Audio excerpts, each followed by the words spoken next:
Batang paslit, nagsuot ng wedding dress, sumigaw at nagpakilalang anak ng groom sa kasal.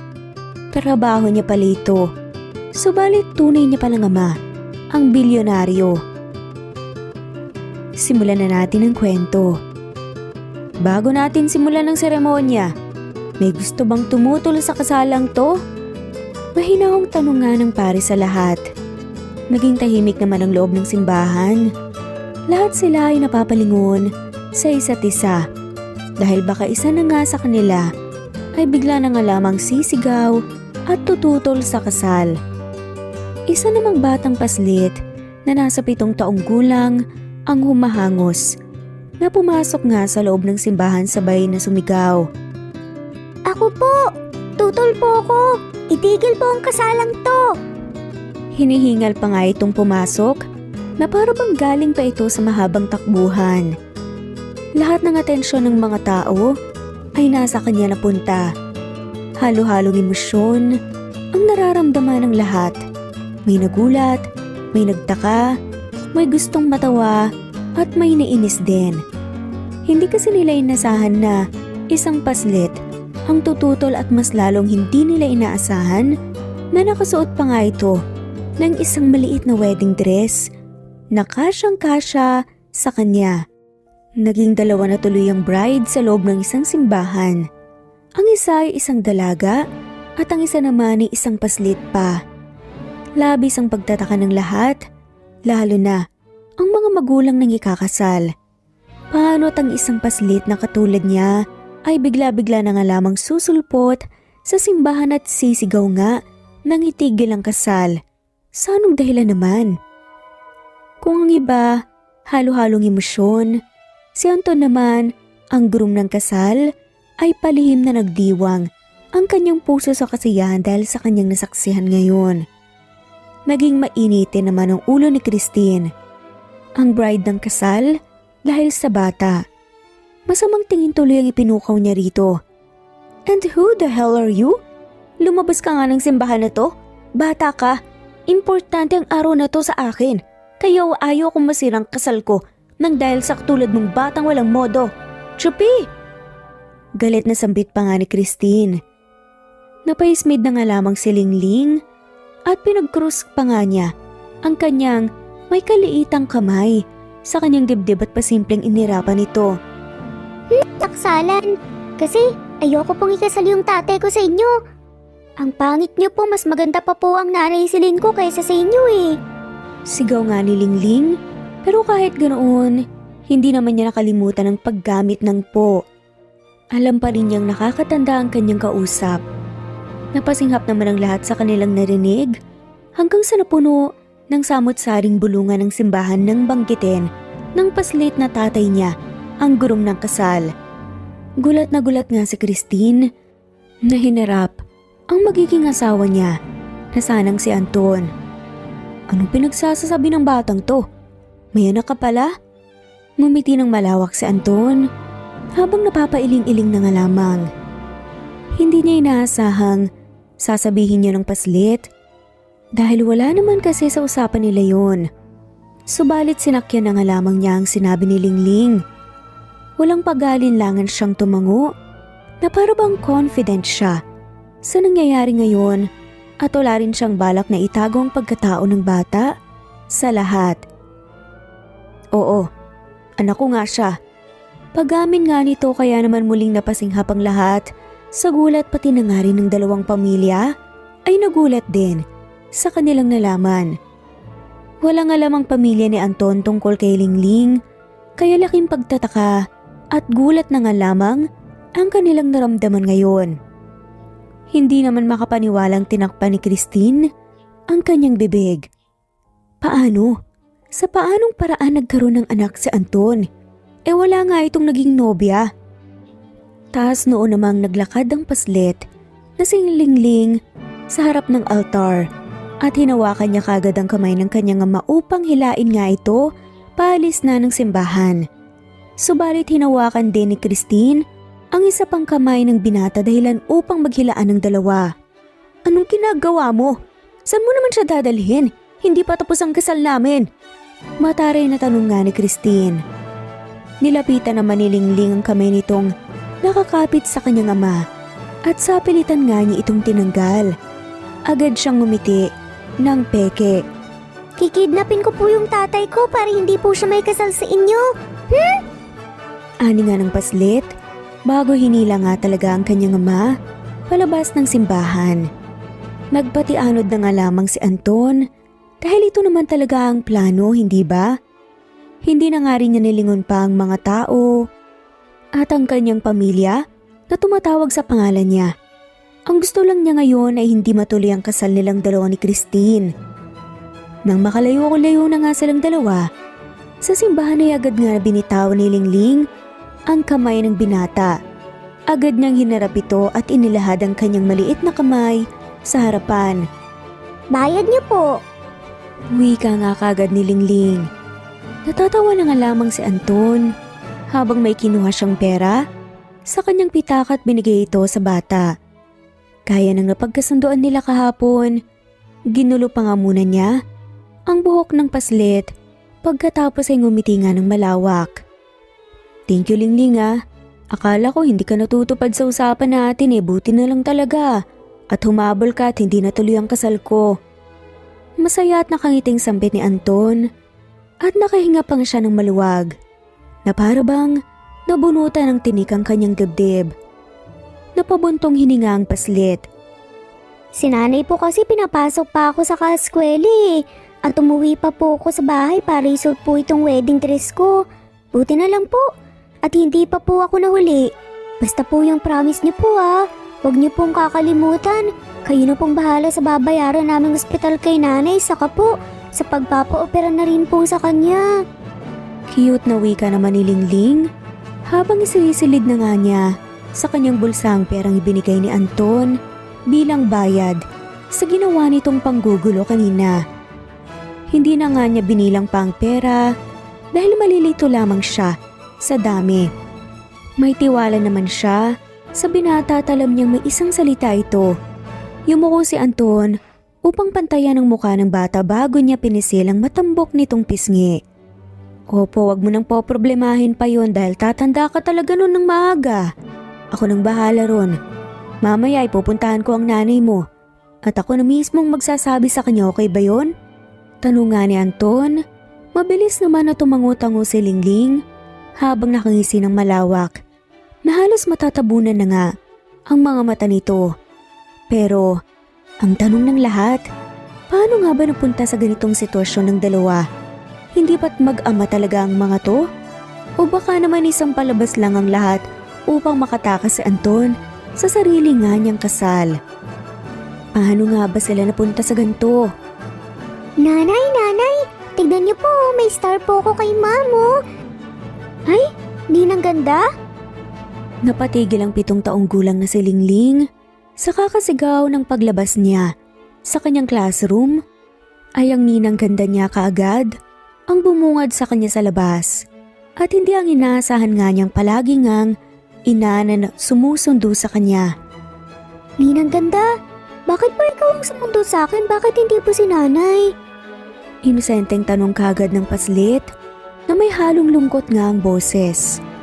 Malalim na buntong hininga naman ang pinakawala ni Lori nang umupo nga siya upang mapantayan ang laki ng kanyang inaanak. Hindi niya alam kung paano sasabihin sa paslit ang nangyari sa kanyang ina habang naghahanap ito ng trabaho. Tiyak na mag-aalala nga ito dahil tanging silang dalawang mag-ina lamang ang magkasangga ngayon sa buhay.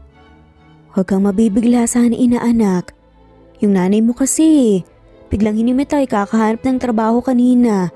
Kaya ayun, nasa ospital ngayon. Tinitignan pa ng mga doktor. Malungkot ang boses na balita nga ni Lori sa paslit.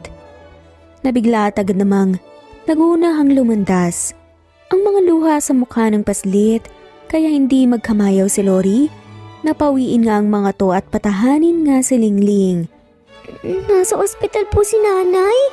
Ano pong nangyari kay nanay? Mawawala na po ba siya sa akin? May iwan na po ba ako mag-isa? Gusto ko pong puntahan si nanay, ninang ganda. Dalhin niyo po ako doon, please. Lumuluhang sabi nga ni Lingling. Pinagdikit pa nga niya ang kanyang maliliit na kamay upang magmakaawa sa kanyang ninang ganda. Shh, huwag kang umiyak. Hindi naman mawawala ang nanay mo eh. Malakas yun. Saka hindi ka iiwan. Nagpapahinga lang siya sa ospital. Kaya nga sinundo kita para mapuntahan natin siya eh. Agad na paliwanag nga ni Lori nang mas lalo pang lumakas ang iyak ni Lingling. Nakakaagaw na nga rin sila ng atensyon sa ibang mga magulang ng bata na nandito. Tumahan naman si Lingling pero panihikbi pa rin siya dahil sa takot. Hindi pa kasi niya naintindihan ng lahat. Noon kasi, ang alam nga lang niya na pupunta sa ospital ay yung mamamatay na. Healthy na bata si Lingling, kaya hindi niya naranasan na ma-confine sa ospital kaya labis na takot na lamang ang kanyang nadarama. Ninang ganda, tara na po, baka po hinahanap na po ako ni nanay. Sambit nga ni Lingling at hindi nga nakakapagsalita si Lori. Agad na nga siyang hinila ng paslit. Napatayo na nga lamang siya at nagpatianod palabas ng paaralan. Napangiti si Lori dahil kitang-kita niya sa mukha ng bata ang sobrang takot. Nanay's girl pa naman ito. Kahit may kakulitan na bata, mabait ito at mapagmahal lalo na sa kanyang nanay Celine. Nang makarating sila sa ospital, ay pinuntahan na nga nila ang room number ni Celine. Nadatnan naman nang magninang ang dalaga, nagising na at may mga doktor pang nasa loob at kinakausap ito. Alam ni Lori na seryoso ang naging pag-uusap ng mga to dahil nakita pa nga niyang pasimpleng pinahira ni Celine ang kanyang mga luha nang makita sila nito na pumasok. Nanay ko! Malakas na sigaw nga ni Lingling bago patakbo na nga ang pinuntahan ng ina. Mabilis pa nga itong umakyat sa kama upang mayakap ang kanyang ina. Napaiyak na naman ang paslit nang masalaya na nga niyang kanyang ina. Maraang hinahagod nga ni Celine ang likuran ng anak nang walang tigil ito sa kakangaw-ngaw. Napatigil tuloy ang usapan nila ng doktor. Babalik na lang kami mamaya. Wika na nga lamang ng doktor. Ginitian naman ito ni Celine bago nga siya tumango. Nang umalis ang doktor at nurses ay binalingan ng atensyon ni Celine ang kanyang anak na hanggang ngayon ay malakas pa rin ang iyak. Bakit naman iyakin tong prinsesa ni nanay? Namiss mo ba ako? Kaninang umaga lang magkasama pa tayo ah. Pabirong sambit naman ni Celine upang pakalmahin ito. Humigpit naman ang yakap ni Lingling sa kanyang leegan dahilan upang pahirapan ang kanyang paghinga. Nanay, wag na po ikaw maghanap po ng trabaho ah. Ako na lang po ang maghahanap ng trabaho para sa inyo. At saka maghahanap po ako ng maraming pera para hindi na po ikaw mapunta rito. Ayoko na po ikaw bumalik dito nanay, natatakot po si Lingling eh. Iyak nga ng paslit. Hindi naman mapigilan ni Celine ang matawa, lalo na't nahahabag nga siya dahil sa sinasabi ng kanyang anak ngayon. Ganito talaga magsalita ang anak niya. Napaka-cute pakinggan and very touching. Napangiti rin si Lori habang pinagmamasdan ng mag-ina ngayon pero hindi pa rin maalis sa kanyang puso ang pagkabahala. Malaki ang ipinayat ng kanyang kaibigan kumpara noon at ang mukha nga nito namumutla rin. Unti-unti ring naging manipes ang kanyang buhok na para bang may iniinda itong karamdaman. Kanina pa nagdududa si Lori. Alam niyang hindi simpleng pagkahimatay ang nangyari sa kaibigan niya. Tinitigan nga niya si Celine at alam niya agad na may mali talaga nang hindi rin makatingin pabalik sa kanyang dalaga. Napabuntong hininga si Lori at iwinaglit muna niya iyon sa kanyang isipan. Mamaya kapag tulog na nga si Lingling, baka magkaroon sila ng pagkakataon na makapag-uusap dalawa. Hay, napaka-sweet at bait talaga ng inaanak ko. O Celine, makinig ka sa anak mo ha. Siya na raw ang maghahanap ng maraming pera para sa'yo. Pabirong sambit pa nga ni Lori habang kumukuha nga siya ng prutas na nakalagay nga lamang sa lamesa. Ikaw naman kasi friend eh. Alam mo namang tirik na tirik yung araw at kagagaling mo palang sa lagnat. Pinagod mo pa rin ang katawan mo. Pangaral naman sa kanya ni Lori. Hindi na lamang pinansin pa ni Celine ang kanyang kaibigan. Mas pinagtuunan nga niya ng pansin ang kanyang anak na ngayon ay hindi pa rin tumitigil sa pagiyak at pagkakayakap sa kanya. Kaya para bang kahit anong gawin niya ay hindi na nga ito hihiwalay sa kanya. Anak, hindi naman kasi pwede yung sinasabi mo eh. Bata ka pa at nag-aaral ka pa rin. Saka walang tatanggap sa yung trabaho, okay lang naman si Nani. Napagod lang ako pero malakas ako. Pagalo pa nga ni Celine sa anak. Ngunit hikbilang ang tanging sinagot ni Lingling. Tignan mo nga si nanay. Malakas pa rin si nanay. Baka nga bukas lalabas na ako eh. Pinilit nga ni Celine na tignan siya sa kanyang anak. Kumalas naman ito sa pagkakayakap sa leeg niya. Naawa siya nang makitang napuno ng mga luha ang maliit nitong muka. Kaya marahan nga niyang pinahiran ng mga to. Nanay, hindi na po ko hihingi ng kung ano-ano. Huwag niyo na rin po akong bilhan ng laruan na. At saka po, liliitan ko na rin po ang kain para po makatipid. Gagawin ko po ang lahat para hindi na po kayo mahirapan pa. Naging sambit nga ni Lingling. Nanikip naman agad ang dibdib ni Celine habang pinapakinggan niya ang sinasabi ng kanyang anak. Pakiramdam niya ay may kung anong bagay na nga lamang ang pumipiga ngayon sa kanyang puso. Hindi maiwasang manubig ang mga mata ng dalaga habang marahan nga niyang hinahaplos ang pisngi ng anak. Anak, hindi naman nahihirapan si nanay eh. At saka, kailangan mo kayang kumain ng marami para maging malusog ka at hindi maging sakitin. Kapag nagkasakit ka doon, talaga mahihirapan ng sobra si nanay. Kaya wag mo na akong problemahin, anak ha. Pinilit na nga lamang pasiglahin ni Celine ang kanyang boses upang hindi na mag-alala pa ang kanyang anak. Halika nga, bigyan mo ulit ng mahigpit na yakap si nanay. Nakakamiss yung kakulitan ng prinsesa ko eh. Nakangiting wika nga ni Celine. Niyakap naman agad siya ni Lingling. Tumahan na rin ang paslit sa pag-iyak pero hindi mawala-wala sa maliit nitong isipan ang sinabi niya sa kanyang ina kanina. Maghahanap siya ng maraming pera para hindi na nga maulit pa ang nangyaring ito. Bata pa lamang si Lingling, 7 taon pa lamang ito.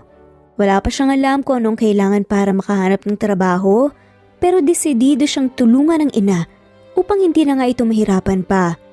Mariing napapikit na nga lamang si Celine habang yakap-yakap ulit ang anak. Kumawala sa mga mata niya ang mga luha na kanina pa nga niya pinipigilan. Hindi ko kayang iwanan ng anak ko. Gusto ko pa siyang makitang nagdadalaga tsaka tumanda. Ako lang ang meron sa kanya. Mawawala rin ba ako? Bulong nga ng isipan ni Celine. Hindi lang kasi ordinaryong sakit ang meron kay Celine. Dahil noon pa man, iniinda na nga ng dalagang kanyang karamdaman. Hindi siya nagpapa-ospital o nagpapa-check up man lamang dahil kahit katiting na bariya ay mahalaga ito para sa kanya para buhayin ang anak niyang si Lingling. Tanging si Celine at ang kanyang anak na nga lamang ang nasasandalan nila sa isa't isa. 20 years old, a third year college noon si Celine, nang minsang inaya siya ng kanyang mga kaibigan sa isang bar. Unang beses niyang pumunta sa ganoong lugar dahil taong bahay lamang naman siya at hindi gaanong gumagala. Noong araw na yun ay pumayag lang siya sa kagustuhan ng kanyang mga kaibigan dahil malapit na nga silang magtapos ng kolehiyo. Advance celebration na rin para sa kanila. Oy, hindi tayo magpapagabi ha. Dahil mapapagalitan talaga ako nila mama at papa. Tumakas pa naman ako. At saka, huwag kayong uminom ng marami dahil hindi ko kayang buhatin kayo isa-isa pa uwi. Paalala nga ni Celine sa kanyang mga kaibigan dahil nakapasok nga sila sa loob ng bar. Mausok at amoy ng mga alak at sigarilyo ang agad na nasinghot ng dalaga. Kailangan pa nga niyang takpan ng sariling ilong upang hindi ito maamoy. Marahan na palo naman sa brasong natanggap ni Celine mula sa kanyang kaibigan. Ano ka ba, Celine? Kami bahala kila tita at tito pag-uwi natin. Saka, kami lang ba ang iinom? Ano pang silbi ng pinasama ka namin dito? Mag-enjoy naman tayo kahit isang beses lang dahil isang taon na lang at huling taon na din natin sa kolehiyo. Hindi na natin mararanasan ang buhay estudyante. Kaya uminom tayo ng uminom ngayon, libre ko lahat.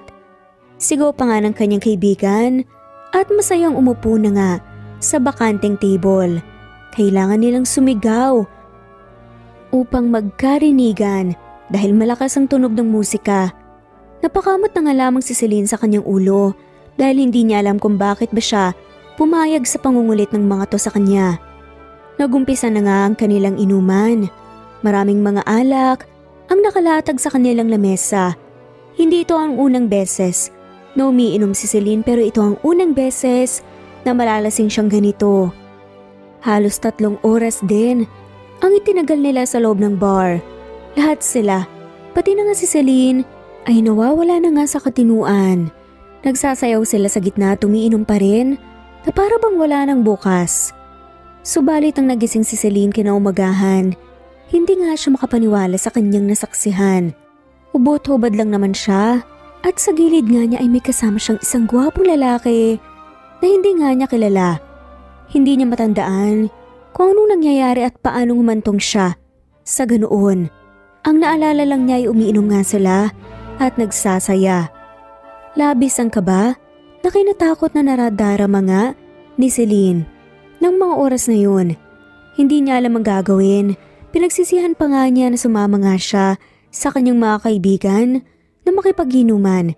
Dahil sa takot ay palihim nga na umalis si Celine sa lugar na yun upang hindi magising ang binata.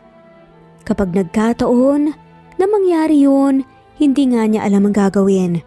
Kakainin nga siya ng kaba at takot sa hiya. Kinalimutan niya ang lahat at araw-araw nga din siyang nagdarasal na sana walang mabuo sa isang gabing yun. Malapit na nga siyang magtapos at hindi pwedeng masira lang ang pag-aaral niya sa isang gabing pagkakamali at hindi rin niya alam kung anong sasabihin niya sa kanyang mga magulang kapag man nagkataon na mangyari yun. Siya ang pinakabunso sa 4 nilang magkakapatid. Lahat ng kanilang mga kapatid ay nakapagtapos at mayroon ng mga trabaho bago pa man nag-asawa at mabuntis. Ngayon ay siya na lamang ang hinihintay ng mga to na makapagtapos. Subalit paano niya yun gagawin kung hindi dininig ng Diyos ang kanyang mga panalangin? May nabuo nga sa kanyang sinapupunan. Hindi niya gustong maging kahihiyan ng kanyang pamilya at hindi rin niya kayang harapin ang mga to. Kaya naisipan na nga lamang niyang maglayas at itago sa kanyang pamilya ang kanyang pagbubuntis. Tumigil din siya sa pag-aaral at pinagtuunan ng pansin ang kanyang pagbubuntis. Kahit kailan, hindi sumagi sa kanyang isipan ang ipalaglag ang bata. Wala kasi itong kasalanan sa pagkakamaling nagawa niya noon. Pumunta si Celine sa malayong lugar na alam niyang hindi siya mahahanap ng kanyang pamilya. Pinutol niya lahat ng koneksyon niya sa mga ito at tanging sulat lamang ang kanyang ginawa at iniwan bago siya umalis.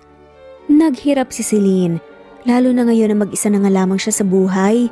Tanging kanyang best friend na si Lori lamang ang nakakaalam kung nasaan siya. Kahit naman gustong sabihin ni Lori sa mga magulang ni Celine kung nasaan siya, hindi niya magawa dahil nagmakaawa rin sa kanya ang dalaga at hanggang ngayon, dala-dala pa rin niya ang konsensya dahil kung hindi nga lang niya pinilit si Celine noon sa pagbabar, maganda sana ang buhay ng kanilang kaibigan ngayon. Hindi sana ito naghihirap. Pero nang dumating naman si Lingling sa buhay ni Celine, na wala ang pagsisisi niya sa nangyari. Naging tanggap niya kung anong naging kapalaran niya ngayon. Inaral nga niyang pagiging ina at hindi naman mawawala sa tabi niya ang kanyang kaibigang si Lori. Pakiramdam ni Celine ng mga panahong una nga niyang nasilayan ng anak, nagkaroon siya ng bagong pag-asa sa buhay. Ipinapangako niya na mamahalin niya ang anak at palalakihin nito nang may takot sa Diyos. Hindi na nga rin nasilayan pa ni Celine ang lalaking nakasiping niya noong gabing yun. Kahit gustuhin man niyang makilala ito at ipakilala ang kanilang anak, hindi niya alam kung paano. Tanging mukha lamang ng lalaki at hanggang ngayon, hindi pa rin niya nakakalimutan. Pero iniisip ni Celine na baka nagkaroon ito ng pamilya. At ganun man ang nangyari, hindi na nga lamang niya ipakikilala ang anak sa kanya upang hindi na nga maging magulo pa ang tahimik nilang buhay. O hayan, tulog na ang chikiting mo. Sabihin mo na sa akin kung anong sinabi ng doktor sa'yo. Tulog naman si Lingling kaya hindi niya tayo maririnig. Kung nakakapagsinungaling ka sa anak mo, ay sa akin hindi. Alam kong may tinatago ka. Sampit nga ni Lori sa kanyang kaibigan nang silipin niya ang natutulog na paslit. Kanina pa niya gustong tanungin si Celine ngunit matagal na natulog si Lingling. Marahang hinaplos-haplos naman ni Celine, ang buhok ng anak na ngayon ay katabi lang niya sa kama. Malalim na buntong hininga kagad ang pinakawala ni Celine upang pawiin ang bigat ng kanyang damdamin. May tumor daw ako at malala na to. Kailangan kong maoperahan para hindi ito kumalat at lumaki pa. Mahinang boses na wika ng dalaga. Pinilit niyang tapangan ang boses niya at huwag piliting mautal. Nahigit naman ni Lori ang kanyang hininga at hindi nga niya mapigilang manubig ang kanyang mga mata nang nilapitan nga niya ang kaibigan at hinawakan ng kamay nito. Ano? May tumor ka? Anong sabi ng doktor? Kailan ang schedule ng opera mo? May naitaboy akong pera. Gamitin mo to. Pandagdag para sa operasyon mo. Ngumiti naman si Celine at marahang umiling-iling sa kaibigan. Tumulo na nga rin ang kanyang mga luha habang inaalala ang kanyang naging usapan kasama ang doktor bago pa man dumating ang kanyang anak. Wag na. Para sa panganganak mo yan Saka nakapagdesisyon na ako, Lori, ayoko magpa-opera. Wika nga ni Celine, napakagat na nga lamang sa ibabang labi. Malaki yung gastusin kapag nagpa-opera pa ako. Saka yung ipon ko, para lang yan sa pag-aaral ni Lingling. Matagal ko yung inipon para sa kinabukasan niya kaya ayokong gastusin para lang sa akin. Maraming taon pa naman itatagal ko Kaya ko sigurong labanan ng sakit na to.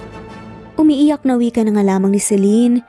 Hindi na nga rin mapigilan pa ni Lori ang kanyang mga luha at kusa na nga lamang itong bumagsak.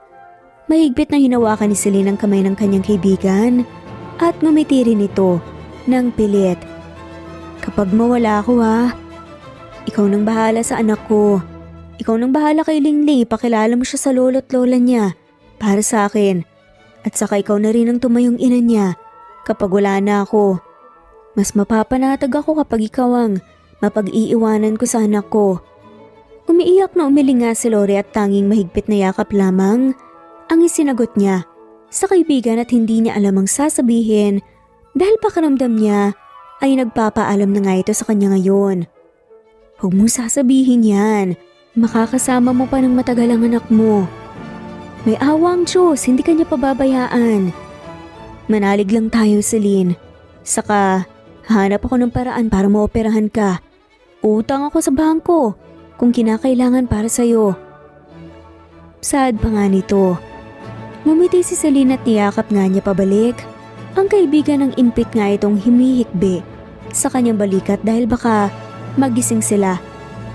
Subalit lingid sa kanyang kaalaman, hindi pala natulog talaga si Lingling. Gising ito simula nung mag-usap silang dalawa hanggang sa ngayon. Narinig niya ang lahat at kahit hindi nga niya maintindihan ang sakit ng kanyang ina, alam niyang iiwanan siya nito pagdating ng panahon. Palihim na umihikbi nga si Lingling. Ayaw niyang malaman sa kanyang ina na kanina pa nga siya nakikinig sa kanilang usapan. Kinabukasan hindi nga pumasok si Lingling sa paaralan kahit pinipilit na nga siya ng kanyang ninang ganda at nanay Celine na pumasok. Nakadikit lang siya palagi sa kanyang ina at hindi ito umihiwalay matapos marinig ang usapan nila kagabi. Sige na, hindi ka nang pipilitin ni nanay na pumasok. Basta, huwag ka nang bumusangot dyan, dito ka na lang at bantayan ako, okay ba yun? Makulit na bata? Tanong na nga lamang ni Celine sa anak. At marahang kinurot ang ilong nga nito. Ngumiti at tumangutaw naman si Lingling at doon nga siya kumalas sa pagkakayakap niya sa kanyang ina. Napabuntong hininga at napapailing na nga lamang ang kanyang ninang ganda bago umalis dahil may trabaho pa nga itong pupuntahan. Tanging sa loob lang ng kwarto si Lingling. Inaalagaan niya ang kanyang ina at palaging tinatanong kung okay lang ba ito at walang gustong kainin. Napakasweet niyang bata, kaya sa isip-isip nga ni Celine, siya na siguro ang pinakaswerteng magulang sa buong mundo. Bumisita naman ang doktor na naka-assign kay Celine. Tinignan lang nito ang kalagayan niya at umalis din agad. Nang makapagpahinga si Celine, kinuha itong pagkakataon ni Lingling na lumabas ng kwarto ng kanyang ina at hanapin ang doktor na bumisita kanina. Marami kasi siyang gustong itanong sa doktor tungkol sa kalagayan ng kanyang ina. Kahit bata pa siya at walang masyadong maintindihan, hindi rin siya mapalagay kapag kalusugan na nga ng kanyang ina ang pinag-uusapan. Buti nga at nakuha ni Lingling ang apelyido nito at madali nga niyang mahanap dahil sa pagtatanong niya sa mga nurses na nakakasalubong niya. Nakarating na nga siya sa wakas sa isang klinik dito sa ospital. Nakalagay sa labas ng pinto ang apelyido ng doktor na hinahanap niya. Dahan-dahan niyang binuksan ang pinto nang silipin nga ang loob pero nakita niyang may 2 taong seryosong nag-uusap sa loob. Nahihiyang nakinig na lamang muna si Lingling sa pinag-uusapan nila.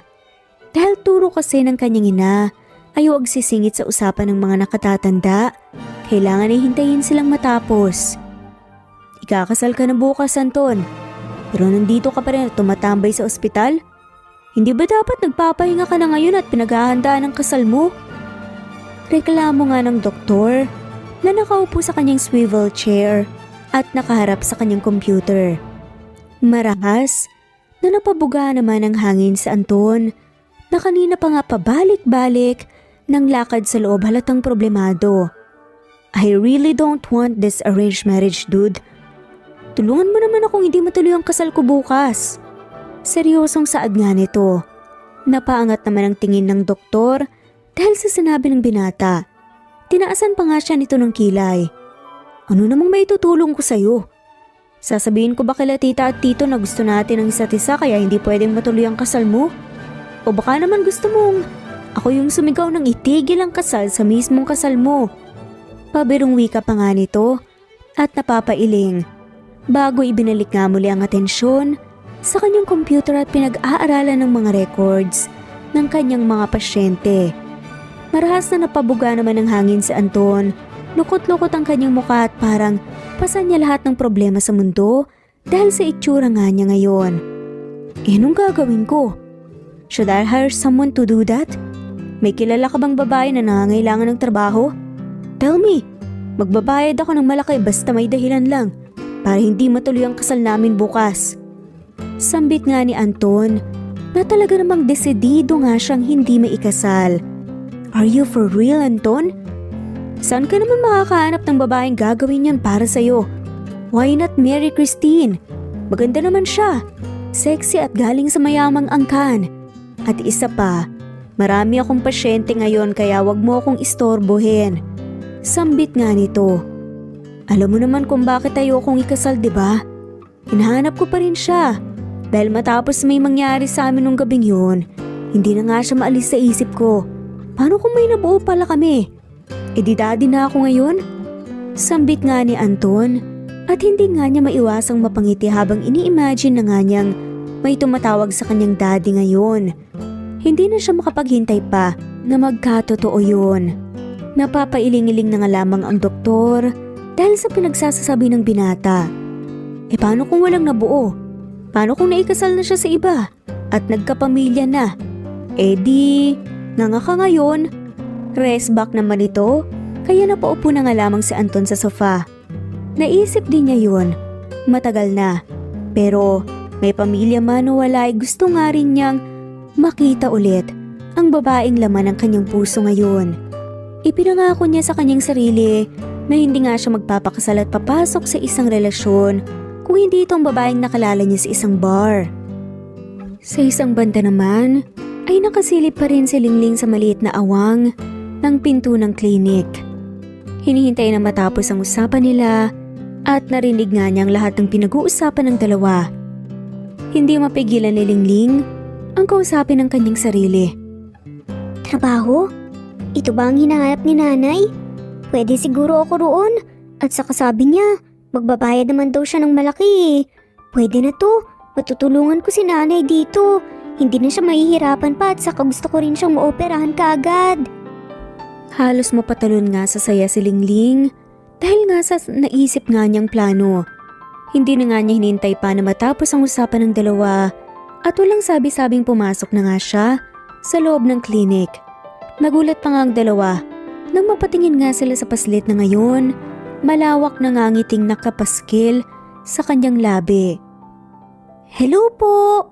bati ni Lingling sa kanila. Masiglang kumaway-kaway nga siya sa mga ito. Sabay na nagkatinginan nga sila Anton at ang doktor sa isa't isa. Nang makita si Lingling, nagtataka sila kung bakit bigla-bigla na nga lamang pumasok ang batang to. Itinuro ni Anton ang bata habang nakatingin siya sa kanyang kaibigan. "Kilala mo ba to?" Kumunot naman ang noo ng doktor nang pilit nga niyang inaalala ang familiar na paslit at lumiwanag naman kagad ang kanyang muka nang maalala nga niya ito. "Yes, naalala ko siya. Siya yung anak ng pasyente kong may tumor. Nakararating lang kahapon." Saad nga ng doktor. Ngumiti naman si Anton at tinignan muli ang paslit. Hindi naman niya alam kung bakit bigla na nga lamang lumukso sa saya ang kanyang puso nang makita itong nakangiting nakatingin sa kanya. Bigla kasing pumasok sa kanyang isipan ang magandang mukha ng babaeng iniibig niya ngayon na isang beses pa nga lamang niyang nakita. Kamukhang kamukha niya ito. Ako po si Liz Ann Martinez. Lingling na lang pong itawag niyo sa akin. 7 years old na po ako at grade 1, first honor po ako nung kinder. Matalino at maasahan po ako sa lahat. Tanggapin niyo po sana ako para po sa trabahong sinasabi niyo. Masigla at nakangiti pang ang sambit ni Lingling. Hindi naman mapigilan ng dalawa na matawa nang halos mawala na nga ang mga mata ng paslit nang ngumiti nga ito nang sobrang lawak na halos mapupunit ang labi nito at confident na confident pa talaga sa sinasabi niya. Napansin din ni Anton ang kambal na may nunal nga na nasa gilid ng kanyang mga mata. Kinabahan siya dahil parehong-pareho ito sa kanya. Natatawang nilapitan niya ang bata at yumuko upang marahang kurutin ang pisngi nito. "At ano namang trabaho ang sinasabi mo, Lingling?"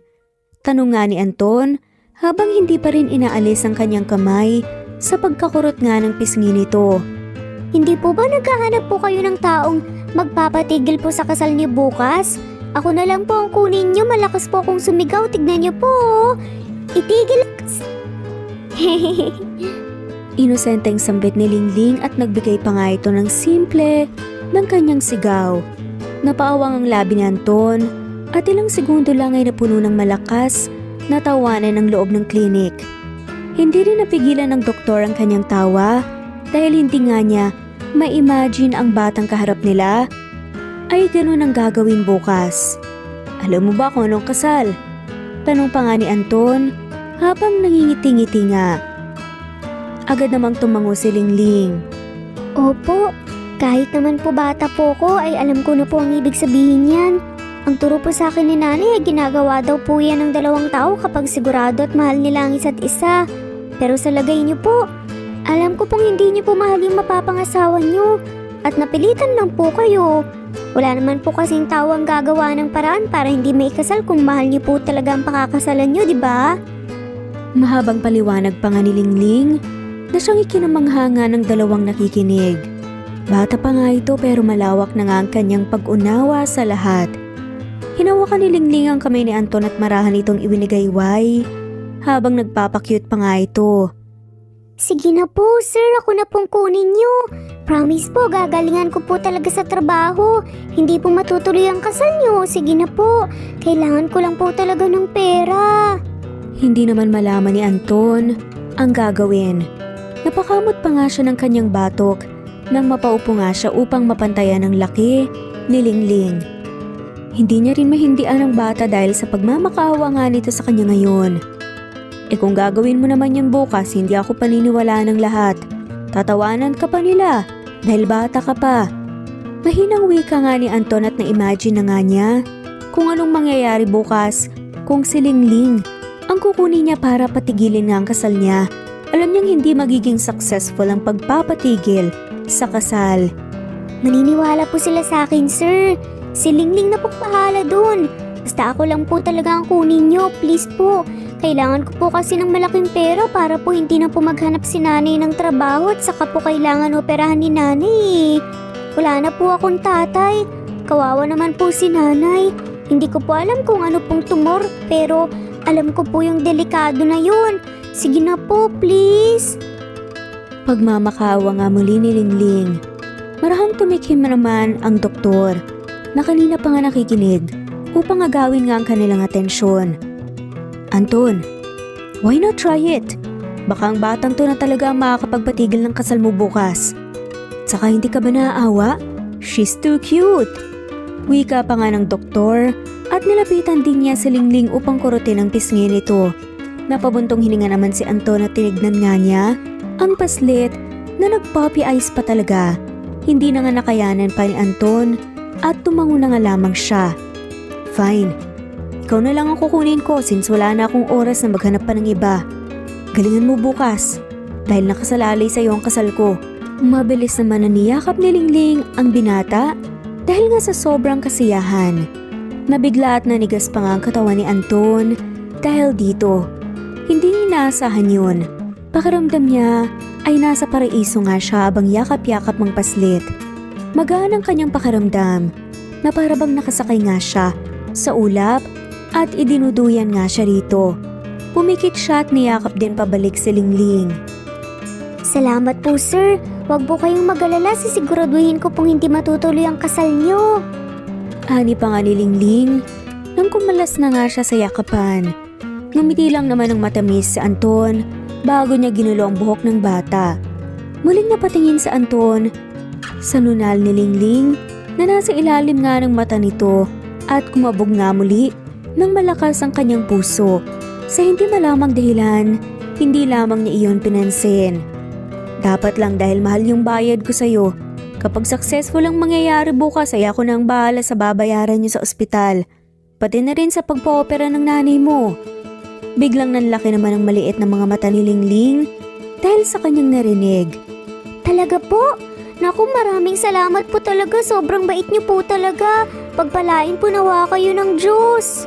Masayang wika pa nga niya at muling niyakap nga ulit si Anton na ikinatuwa naman din ng binata. Kinabukasan pumasok nga ng paaralan si Lingling, hindi para mag-aral, kundi para pumunta sa simbahan nang hindi nalalaman ng kanyang ninang ganda at nanay Celine ang gagawin niya. Hindi siya pumasok.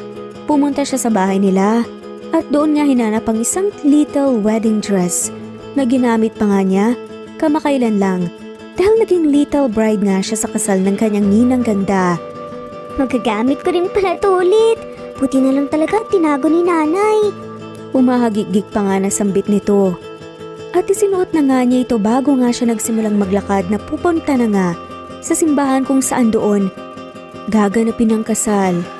Familiar na nga sa kanya ang simbahan at daan dahil tuwing linggo nagsisimba sila ng kanyang ina. Sa parehong simbahan at saka nga dito rin ginanap ang kasal ng kanyang ninang ganda noon. May kalayuan nga ito kaya pakiramdam ni Ling ay mauhuli nga siya. Kaya parehong lakad at takbo na nga lamang ang ginagawa niya. Habang naglalakad ay nire-rehearse pa nga niyang itinuro kahapon ni Anton at kung anong sasabihin niya. Inaalala niya lahat upang hindi nga siya magkamali. Naku po, nagsimula na yung kasal ni Sir Anton. Pati ako nito, baka matuloy ang kasal niya. Namomroblemang wika nga ng paslit nang makita nga niya sa malayo ang lahat ng mga tao na nasa loob na nga ng simbahan. Patakbo nga siyang nagtungo sa simbahan at nang marinig nga niyang nagtanong muna ang pare. Agad siyang pumasok sa loob at kahit hinihingal ay sumigaw pa rin siya ng malakas. Ako po! Tutol po ko! Itigil po ang kasalang to! Hindi natuloy ang kasal ni Anton dahil nga sa tulong na nga rin ni Lingling. Wala sa usapan nilang dalawa na magpapakilala si Lingling bilang kanyang anak upang makumbinsi ang lahat.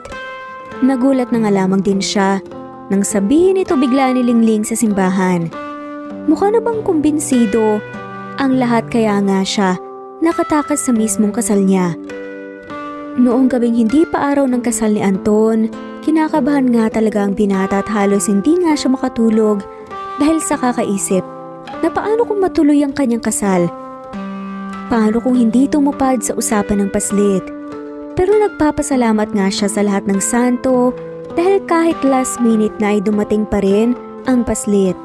Nasurpresa pa nga siya dahil nakasuot ito ng isang wedding dress din. Pakiramdam tuloy niya, tumakas siya sa kanyang kasal para sa isang bride rin. Hindi niya maiwasang matawa matapos siyang makauwi sa kaniyang kondo habang binabalik-balikan ang nangyari kanina.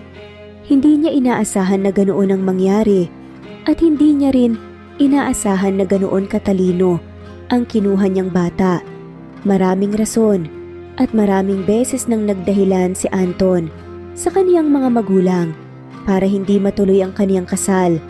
Pero lahat yon ay hindi umobra sa kanila.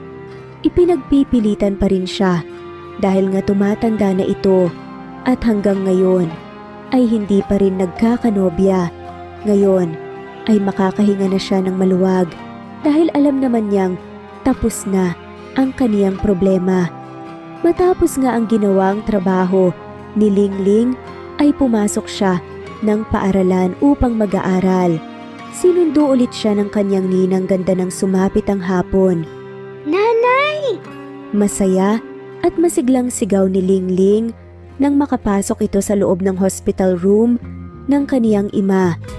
Tumatalon-talon pa ito habang tumatakbo papunta sa gawin ng kama. Hinawakan naman agad ni Celine ang dalawang pisngi ng kaniyang anak at hinalikan ito sa noo nang makalapit sa kaniya. Bakit naman ang saya-saya ng anak ko?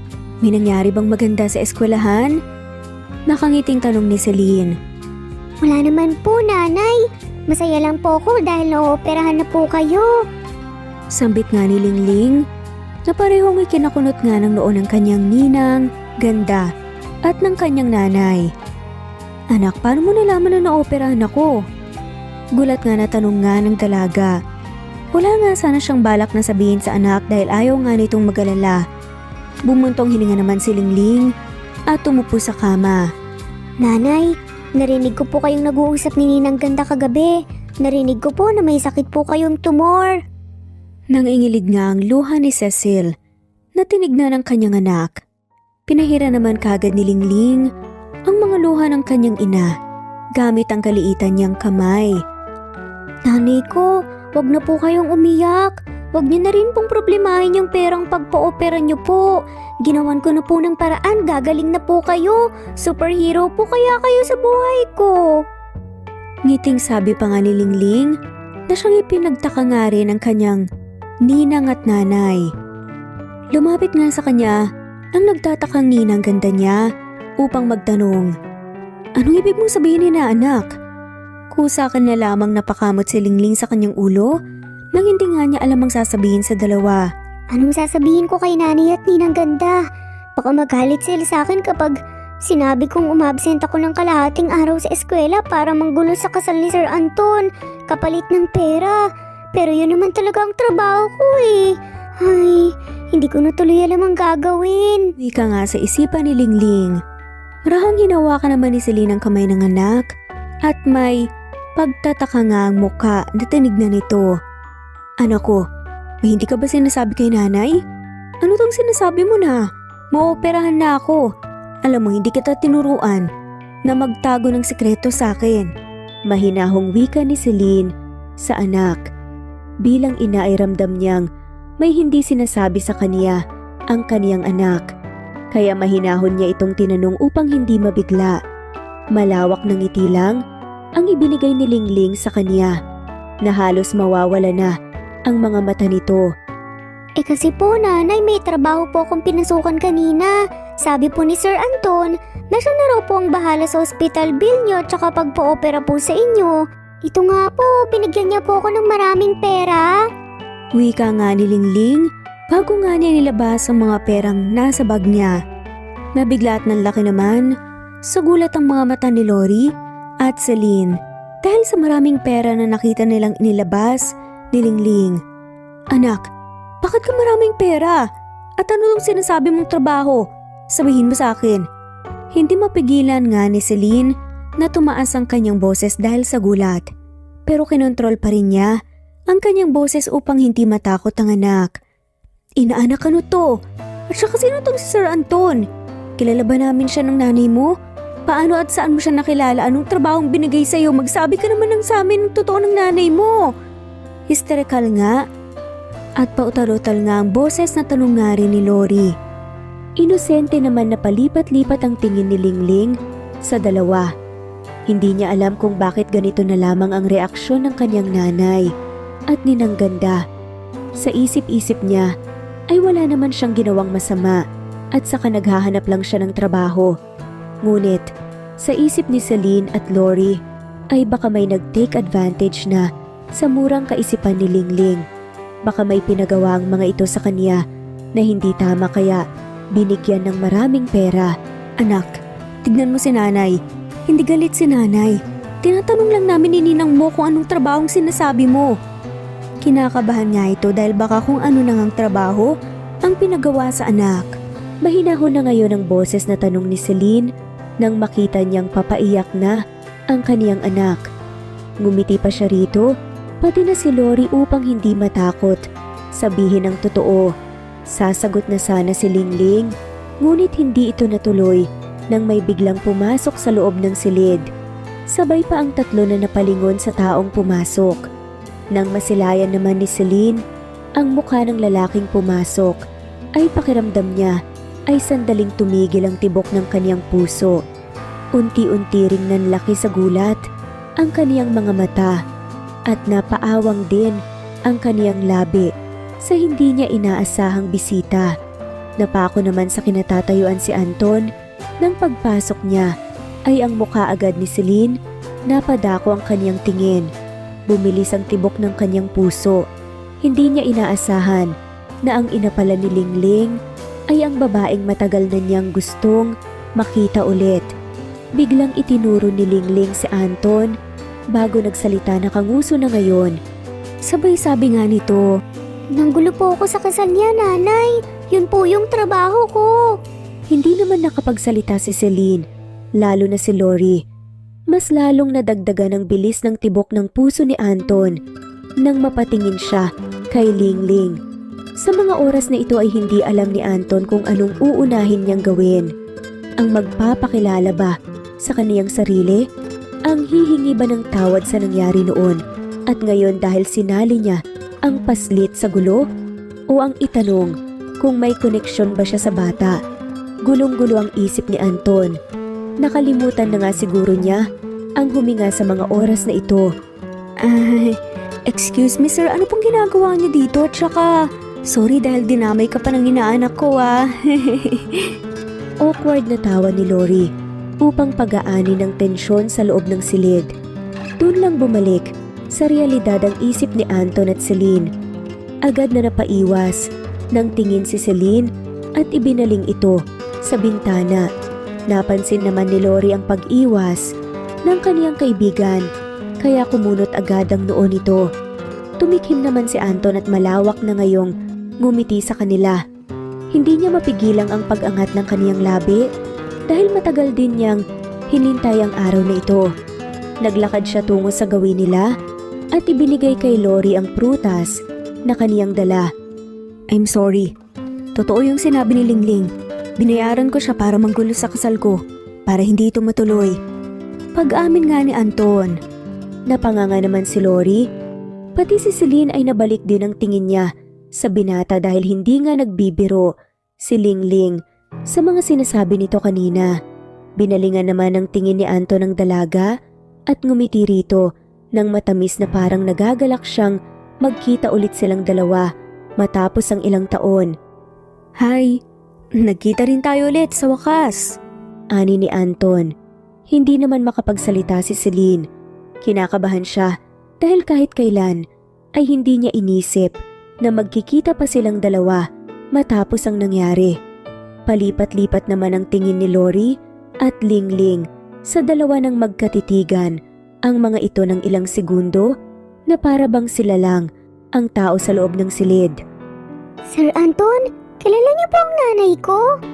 Nagtataka at inosenteng tanong ni Lingling. Tinaasan naman ng kilay ni Lori ang kaniyang kaibigan dahil gusto niya ring malaman, pero tanging tikom lang ang bibig ng dalaga. Binalingan naman ng tingin ni Anton ng paslit at ngumiti siya rito bago hinaplos ng marahan ang maliit nitong mukha. Pinagmasdan ni Celine ang pangyayaring iyon at haplos pa nga nito sa anak niya ay alam na niyang may duda na ang binata kung kaano-ano niya si Lingling. Muling nasilayan ni Anton ang nunak nito sa ilalim ng mata at hindi nga siya makapaniwala kung bakit sila parihong may ganito. May koneksyon talaga sila sa isa't isa at hindi naman ito may pagkakaila. Oo, nagkakilala kami noon sa bar, Lingling. Nakangiting tugon na nga ni Anton. Nanlaki naman ang mga mata ni Lori sa kaniyang narinig. Bilang kaibigan ay alam niya lahat ng talambuhay ni Celine, kaya ngayon ay napagtanto na niyang si Anton ang nakasiping ni Celine noong gabing iyon. Kaya ganito na lamang ang inasta ngayon ni Celine. Bar? Ibig sabihin ba nito? Gulat na pabalik-balik na itinuro ni Lori si Anton, pati na si Lingling. Pero tumigil siya sa pagturo kay Anton. Pipigilan na sana ni Celine na magsalita si Lori dahil baka mabigla ang kaniyang anak, pero naunahan siya ng kaniyang kaibigan. Ikaw? Ikaw ang ama ni Lingling? Pasigaw na tanong nito. Napalunok at nahigit na lamang ni Celine ang kaniyang hininga dahil sa walang prenong bibig ng kaniyang kaibigan. Kahit may duda na si Anton, nang malaman niyang ang ina ni Lingling ay ang babaeng nakasiping niya noong gabing yon, ay nagulat at kinabahan pa rin siya sa kaniyang narinig na katotohanan ngayon. Iba pa rin talaga na marinig mo ang katotohanan. Tiningnan ni Anton si Celine upang kumpirmahin ang sinabi ni Lori. Napakagat naman sa labi si Celine at ilang segundo siyang hindi nakasagot. Po, tinangganda siya po ang tatay ko. Hindi po ba sabi ni Nani wala na si tatay? Namatay po siya bago po ipinanganak, hindi po ba, Nanay? Sinabi niya po sa akin yun noon. Gulat nga, nawi ka ng paslit nang binalingan nga niya ng tingin ng kanyang ina. Anak, ano kasi? Walang maisip na dahilan si Celine sa katanungan ng kaniyang anak. Hindi niya pinaghandaan ang araw na ito dahil akala niya ay hindi naman na magtatagpo pa ang ngalandas nila ni Anton. Kaya upang hindi masaktan at umasa nang matagal si Lingling ay sinabihan na lamang niyang wala na ang kaniyang ama. Mabilis namang naintindihan iyon ni Lingling at tanggap niya kahit may pagkakataon na naiinggit siya sa ibang mga kaklase niya sa tuwing family day.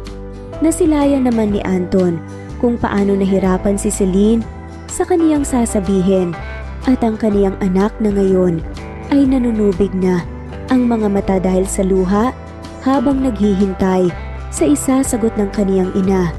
Ngumiti si Anton at mabilis na kinarga ang paslit.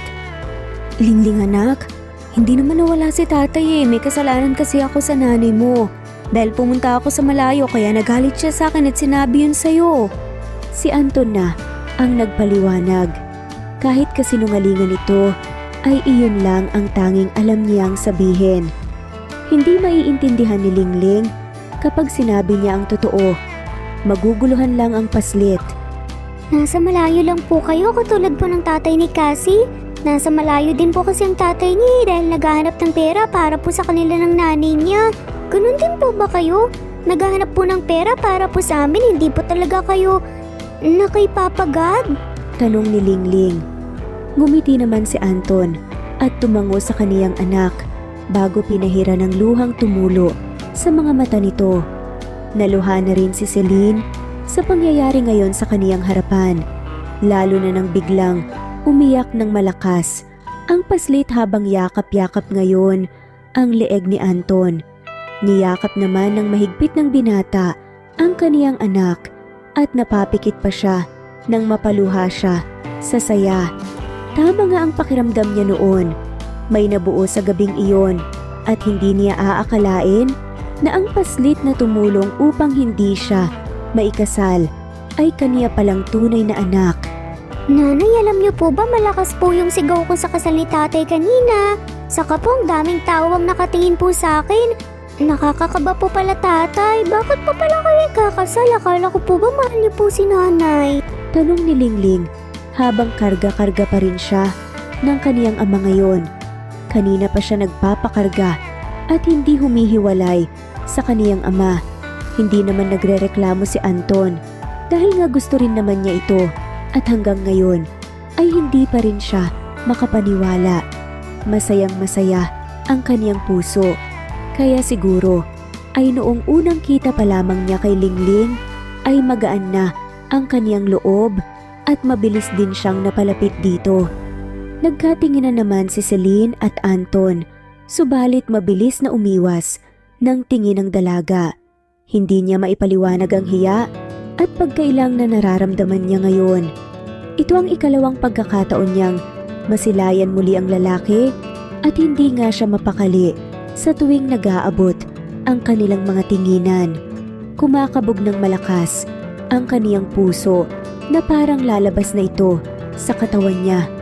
Bukod kasi sa makisig na katawan ni Anton, ay may angking kagwapuhan din ito. Dumagdag pa ang maganda niyang pananamit na mukhang mahahalata ang pagiging mayaman niya. Parating si Lingling at Anton lamang ang nagsasalita simula pa kanina habang si Celine ay tahimik lang na pinagmamasdan ng kaniyang mag-ama na masayang nagkukwentuhan sa isa't isa. Tanging ngiti at tawa lang ang ginagawa ni Celine habang nagkukwento ang kaniyang anak sa nangyari kanina sa simbahan. Tumikhim naman si Lori. Hay naku inaanak, halika nga at sa akin ka na magpakarga. Samahan mo akong bumili ng pagkain sa labas. Sambit nito nang kunin niya si Lingling mula sa mga bisig ni Anton at lumabas na ng kwarto. Gusto niyang makapag-usap ang dalawa. Alam niyang kailangan nila ito dahil nga hindi pa nila gaanong kilala ang isa't isa at kailangan din nilang pag-usapan ng tungkol sa kanilang anak. Naging tahimik naman ang buong silid nang lumabas na si Cory at Lingling. Tanging nakayuko si Celine habang nilalaro ang kaniyang mga daliri, habang si Anton ay hindi rin alam kung saan mag-uumpisang magsalita. Sorry. Sabay na sambit ng dalawa.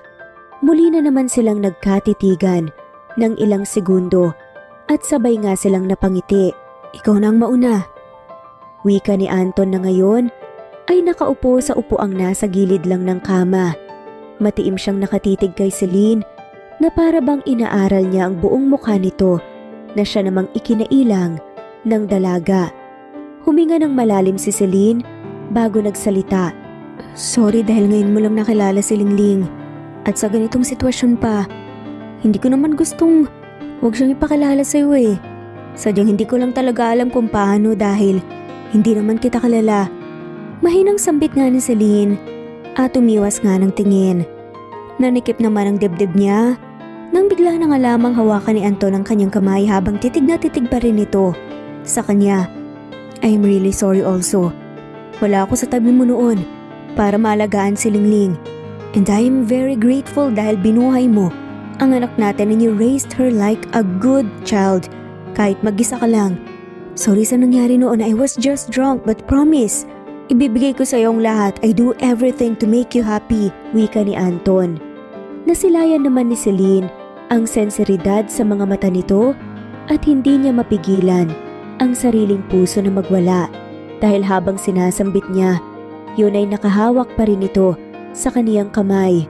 Marahang kinuha naman ni Celine pa balik ang kaniyang kamay at napalunok na lamang siya dahil sa hiya. Malakas ang epekto nga sa kanya ng mga sinasabi ng binata. Hindi mo naman kailangan gawin yon. Kasalanan ko rin naman eh. Pero matagal ko nang tanggap dahil ibinigay mo sa akin si Lingling. Gusto ko lang na maging mabuti tayong mga magulang sa kanya at masubaybayan natin sa paglaki niya. Mahinang wika nga ni Celine bago niya inilahad ang kanyang kamay at ngumiti. Ako nga pala si Celine. Ngumiti naman si Anton at tinanggap ang kamay niya. I'm Anton. Nice meeting you again. Pakilala nito. Ngumiti sila sa isa't isa at pagkunway ay marahan sikang napatawang dalawa. Natatawa lang kasi sila dahil ngayon pa nila naisipang magpakilala sa isa't isa na may 7 taong gulang na silang anak. Pero hindi naman siguro huli ang lahat para sa pagmamahalan, hindi ba? Wala naman siguro itong time limit at isa pa base sa mga ikinikilos ng dalawa ay halata namang may pagtingin sila sa isa't isa. Hindi rin mahirap magustuhan ni Celine si Anton dahil makisig naman ito at may angking kagwapuhan pa na kinahuhumalingan ng lahat ng mga babae. Ganon din kay Celine. Maganda si Celine, mabait at mapagmahal. Nanay, wag po kayong matakot sa loob ha.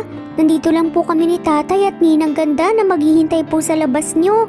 At saka po ipagpe-pray ka po namin ng maging successful po ang lahat. Wika ni Lingling habang mahigpit siyang nakahawak sa kamay ng kaniyang ina na ngayon ay papasok na sa loob ng operating room. Araw ngayon ng operasyon ni Celine. Binayaran ni Anton ang lahat para matanggal agad ang tumor sa katawan niya. Nalaman kasi ni Anton sa kaniyang kaibigang doktor na siyang naka-assign din kay Celine na kapag pinatagal pa ito ay mas lalong lala ang kondisyon sa katawan niya, kaya pinaschedule na agad ng binata ang lahat at ngayon nga ang araw na iyon. Anak, ikaw dapat ang hindi matakot. Namamawis na ang kamay mo, kakahawak sa akin kanina pa. Okay lang si nanay. Kaya ko to, hindi ako pababayaan ng Diyos. Pagpapagaan ni Celine sa damdamin ng kaniyang anak dahil mukhang ito pa ang natatakot kaysa sa kaniya.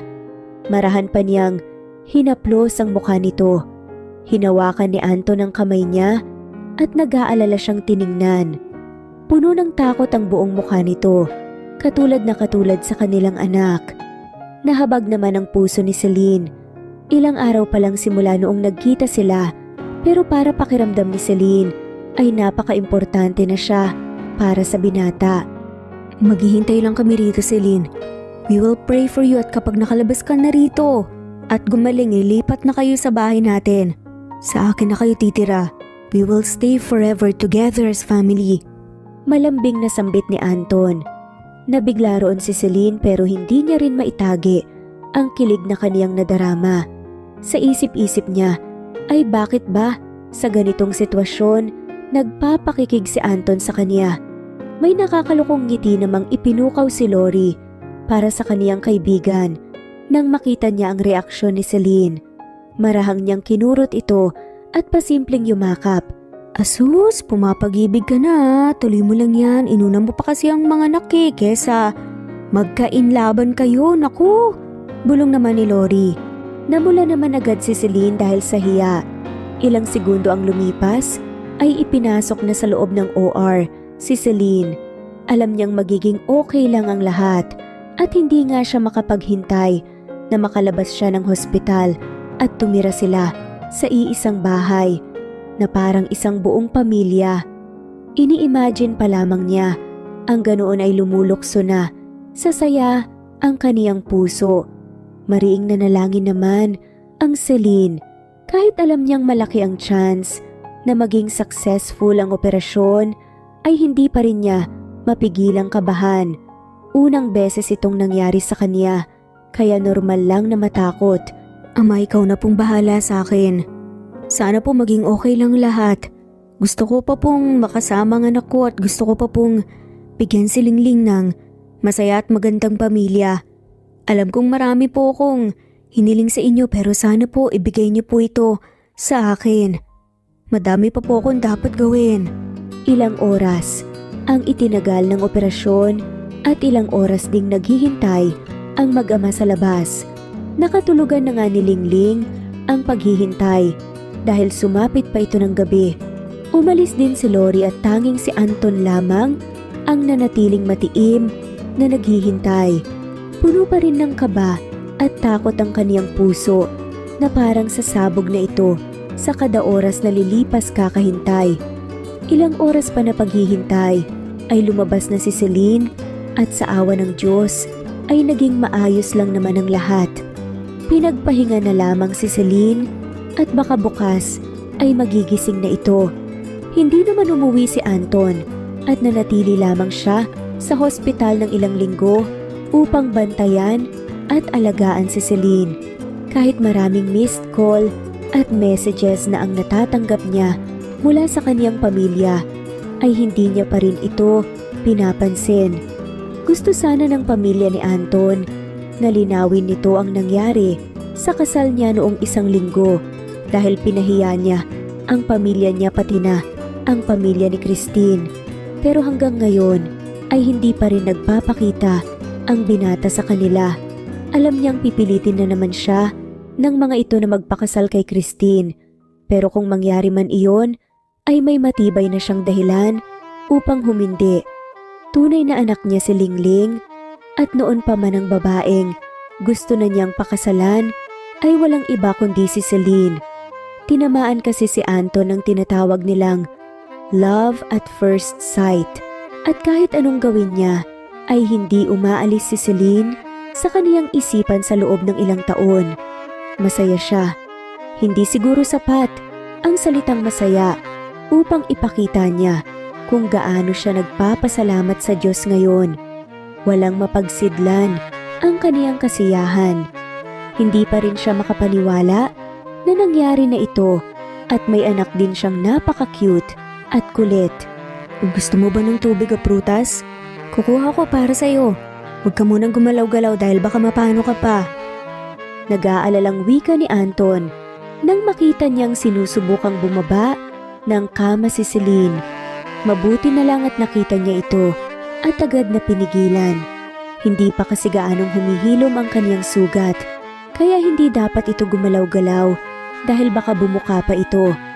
Namumula naman sa hiya ang mukha ni Celine nang hindi niya masabi kung ano ang gusto niya. Nahihiya pa rin siya kay Anton ngayon dahil napakamaalagaan ito sa kanya at palagi lang itong nasa hospital, hindi umaalis.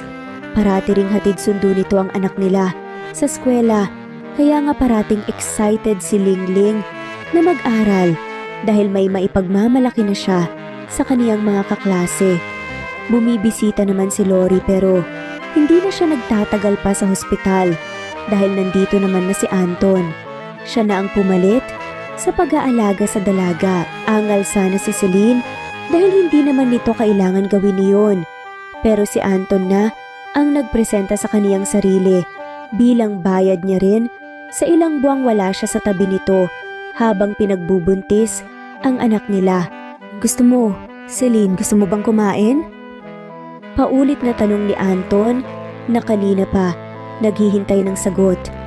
Nahihiya namang yumuko ang ulo ni Celine at kagat-labi siyang mariin na napapikit. Hindi na talaga niya kaya ang tawag ng kalikasan. Kailangan na niyang magbanyo. Kanina pa niya ito pinipigilan at hinihintay ang kaibigan niyang si Lori upang maalalayan siya papunta sa loob ng banyo. Pero hanggang ngayon ay hindi pa rin dumadating ang kaibigan.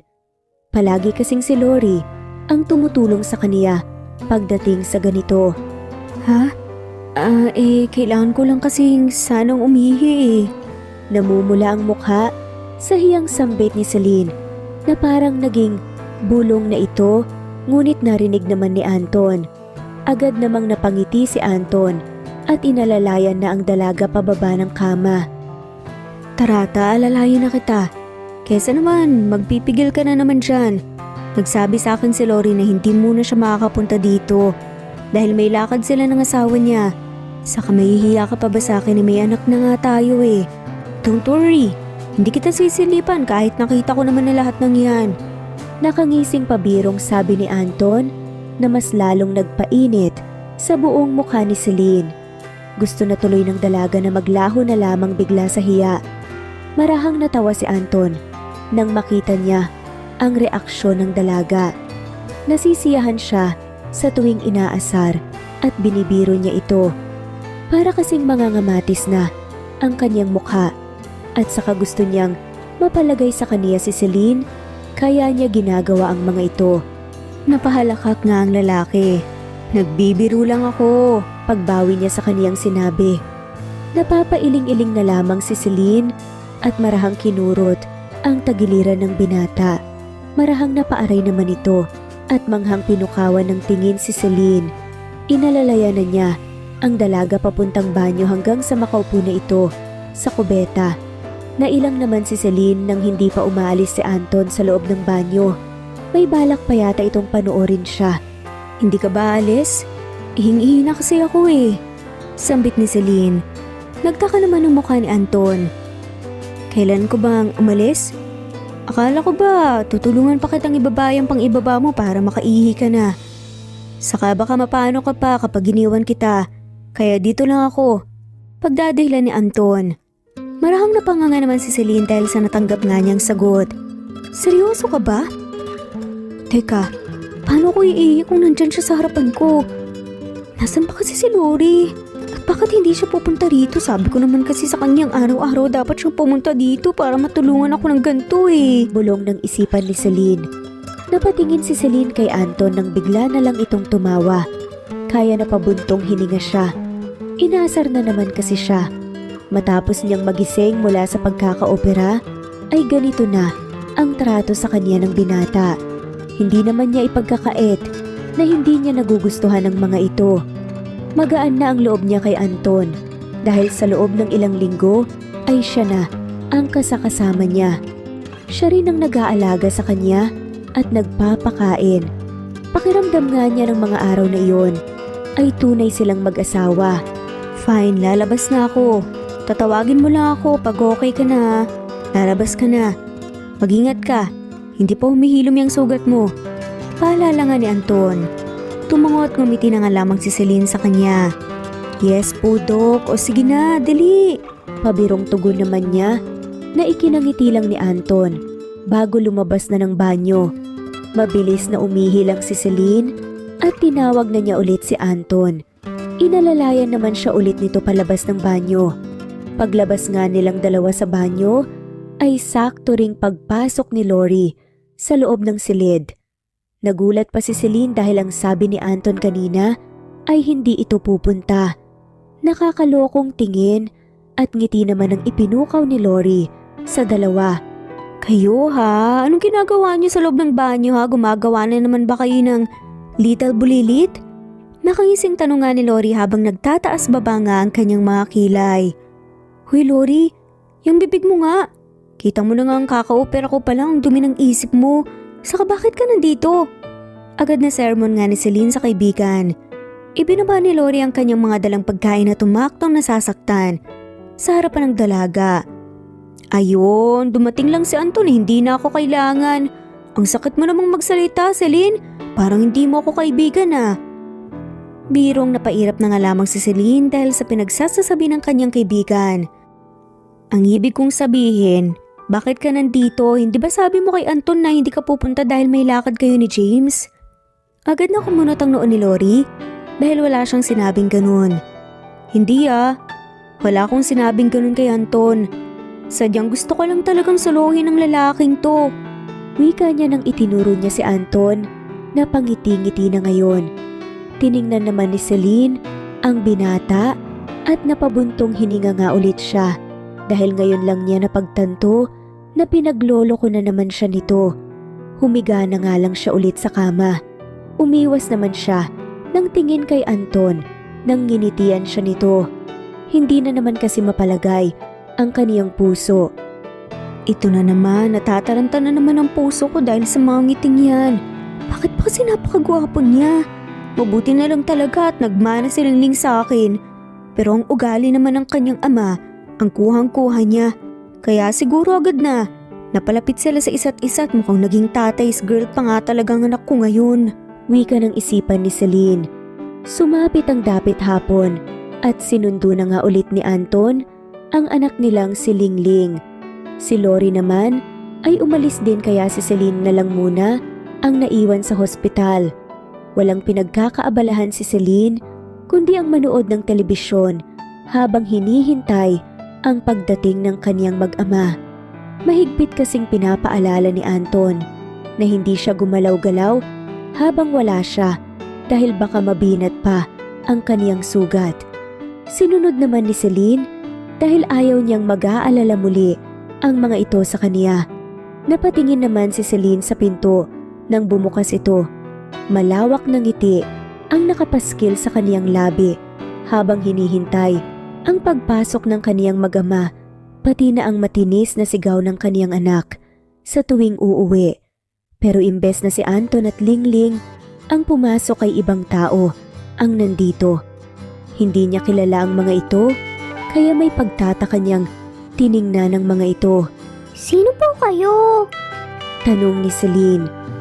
Pinilit pa niya ang kaniyang sarili na umupo sa kama at sumandal, pero agad siyang inalalayan ng isang magandang babae na may katandaan na.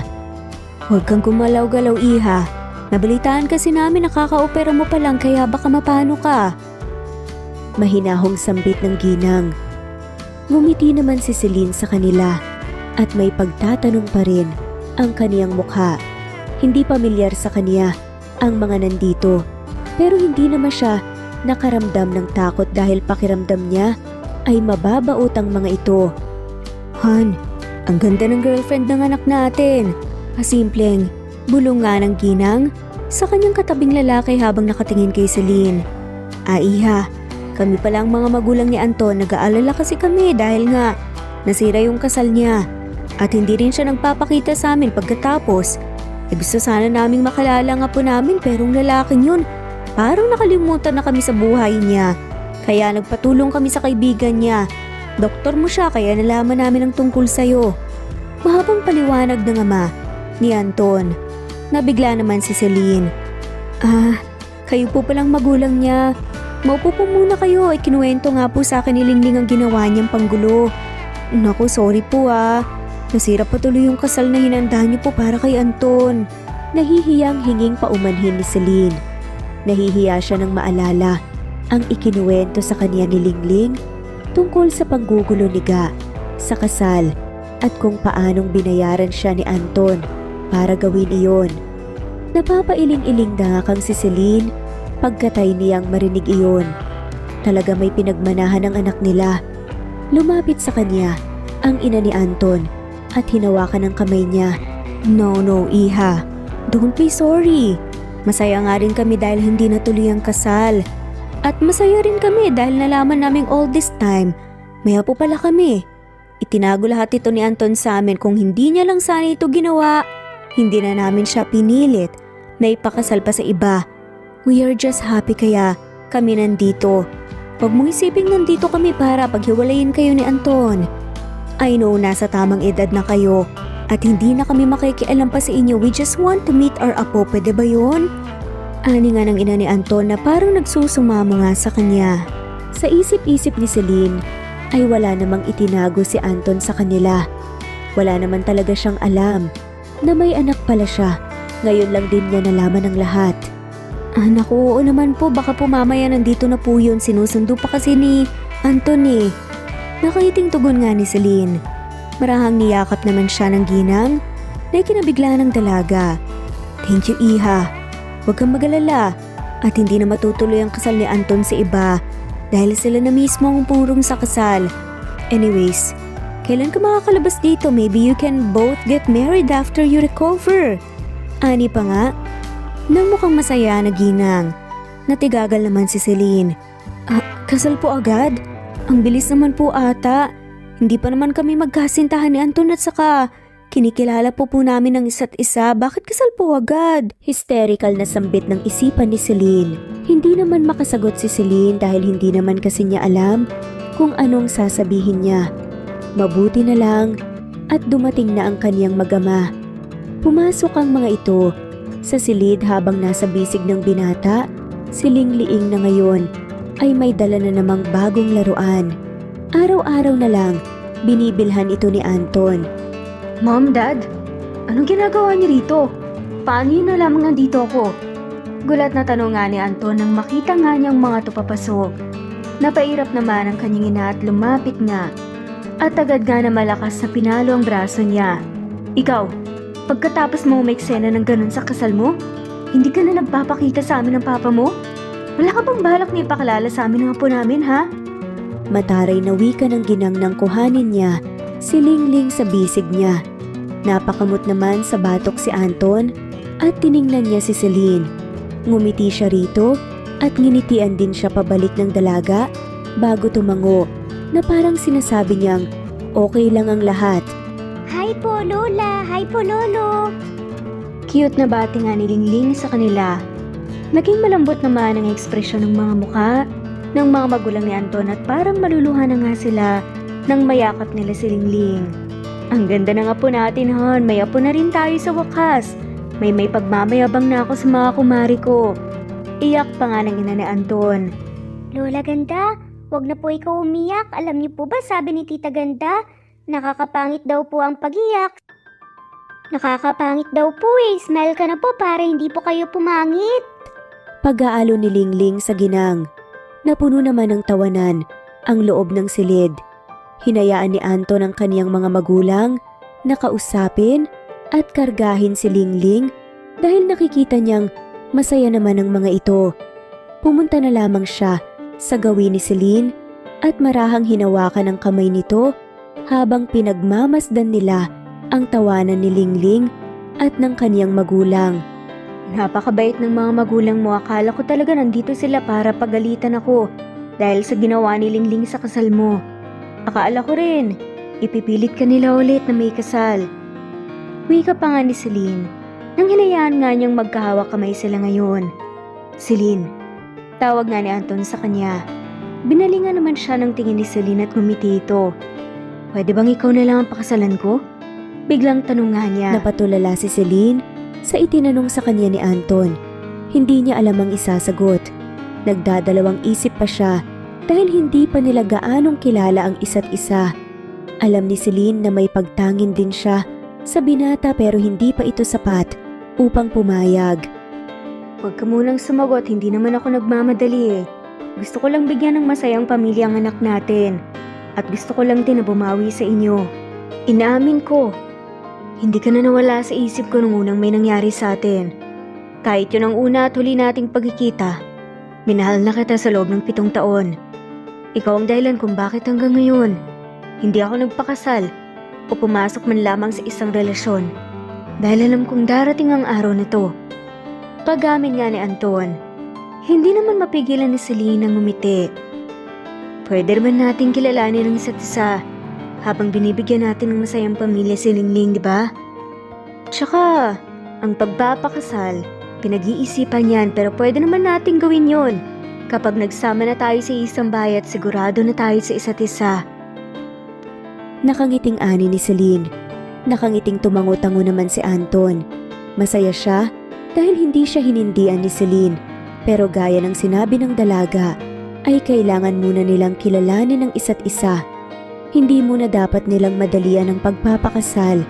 Lahat ay dapat dumaan sa mahabang proseso. Ilang linggo pa ang pagpapagaling na ginawa ni Celine sa hospital at nakalabas na nga sila. Hindi na sa dating bahay sila umuuwi dahil diniretso na agad sila ni Anton sa mansyon nito. Doon na sila mamalagi at doon na rin magpapagaling ng tuluyan si Celine. Bumubuti naman na ang kalagayan nito. Wala namang araw na hindi inaalagaan ni Anton ang dalaga. May pagkakataon pa na sobrang sweet nito. Ilang buwan ang lumipas ay naging magkasintahan ng dalawa at sa 7 taong pagtatago ni Celine ay naglakas loob na rin siyang harapin ang kaniyang pamilya kasama na si Anton at si Lingling. Humingi siya ng tawad sa kaniyang pamilya dahil sa ginawa niyang pag-aalis.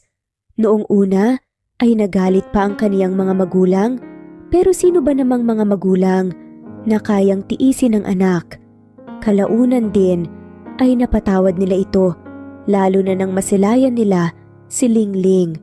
Pagpapatawad ang namayani sa kanilang mga puso.